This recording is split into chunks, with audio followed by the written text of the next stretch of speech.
Well, the sell-off in the bond market is cooling today as investors shift from the election to the Fed ahead of the rate decision later on this afternoon.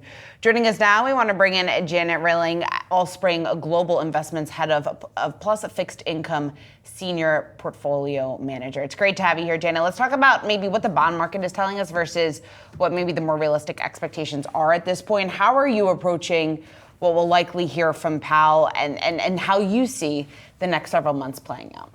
Yeah, I mean, with the election somewhat behind us, we have more information, which is helpful. I think the Fed is going to digest that, but they're not going to extrapolate too far because we still need to learn what's going to happen in the House. Further, there's a lot of uncertainty still in the economic data. The growth picture has been positive, and I think that looking forward and thinking about the economy continuing to expand is a good base case.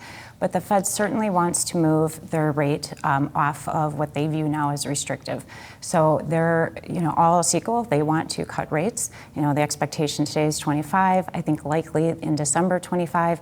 But from there, they are definitely data dependent, and they may have to adjust their view on the terminal rate, given what we're seeing in the economic data. Where do you think that may move the terminal rate to? And the dot plot right now, I think we're sitting at somewhere between 3.25, 3.5 as what they're thinking as of this juncture.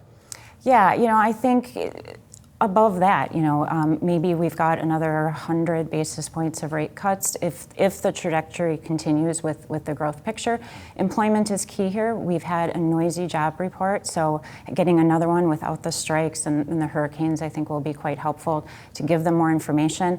And then, of course, probably the most important metric, inflation. And the election does add a little bit of risk on the inflation side.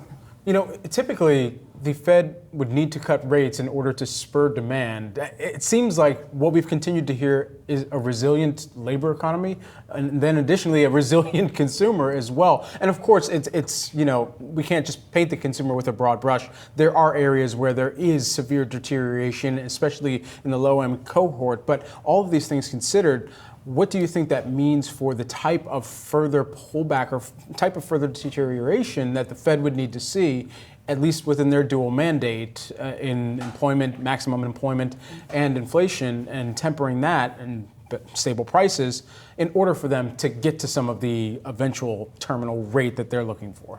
Yeah, I always step back and think about this cycle as being unusual. The Fed is not cutting because we are going into a recession. They're not cutting because there's some sort of crisis. What they are doing is moving off of restrictive level of rates. And so it feels unusual because that's happening at a time that we see growth and, to your point, strength in the consumer. So I do think that is their general guiding principle. They don't want to be in the position that they're tipping the economy into recession.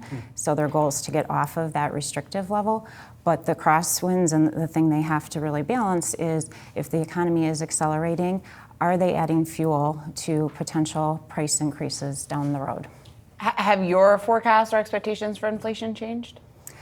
Our view has been that it's moving in the right direction, but to get kind of that last mile to the Fed's target is going to be pretty difficult. Things are sticky. The inflation picture is sticky at this point. I guess how much more complicated do you see that now being once Trump is in the White House? I think it does increase the risk of inflation not getting to target or potentially reaccelerating. It's not our base case, but it is an area where I think there is a bit more risk for the bond market. So to what extent do tariffs play into that projection as well here? They certainly play into it. If we get the case where they're very broad and high levels, particularly the tariffs on China, that will move into the real economy. We'll see upward pressure on input costs for manufacturers. Many of the retailers source their goods, so that's going to either impact margins or they're going to have to raise prices, and then that moves into our economy. The other piece is the wage side. If we can see some moderation in wages, and there's been some evidence of that, perhaps that could offset it. But the good side, I think, could be the place we might see some potential pressure. Janet, thanks so much for taking the time here with us this morning. Thank you. Really appreciate it. Janet Rilling of Allspring, thank you.